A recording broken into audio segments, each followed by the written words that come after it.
వచ్చిన తర్వాత వీళ్ళని కౌన్సిలింగ్ చేయడం, హారిక మేడం ఫస్టు, తర్వాత మేడం గారు మాట్లాడడం మాకు చాలా నచ్చింది. వీళ్ళు చెప్పినట్టు మేము సూచనలన్నీ పాటించినాం. అనుకున్న రిజల్ట్ వచ్చింది మాకు.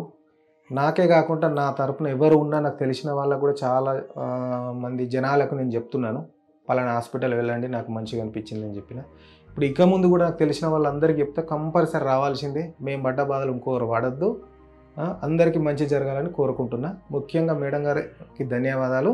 మేడం దగ్గరికి వచ్చినాక ఎవరికి కూడా ఇక్కడ న్యాయమే జరుగుతుంది, అన్యాయం అనేది లేదు. అన్ని రకాలుగా ఎవ్రీథింగ్, ఎటువంటి ఇబ్బంది లేకుండా మాకు అన్ని రకాలుగా మంచిగా చూసుకున్నారు. ఎవరికైనా తెలిసిన వాళ్ళకి ఖచ్చితంగా చెప్పి రావాల్సిందే, తీసుకొస్తా.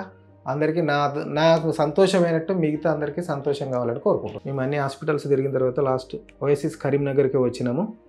ఫస్ట్ టైం ఎక్కడ వేరే ఫెర్టిలిటీ సెంటర్ ఎక్కడికి వెళ్ళలేదు, ఫస్ట్ టైం ఇందులోకి వచ్చినాము. మేము వేరే దగ్గరికి ఎక్కడికి వెళ్ళలేదు. వచ్చిన తర్వాత మాకు రిజల్ట్ బాగైంది. ముఖ్యంగా కరీంనగర్ ఓఎస్ఎస్ ఫెర్టిలిటీస్ స్టాఫ్ అందరికీ ధన్యవాదాలు. జిగ్నా మేడం గారికి, హారిక మేడం గారికి ముఖ్యంగా ధన్యవాదాలు.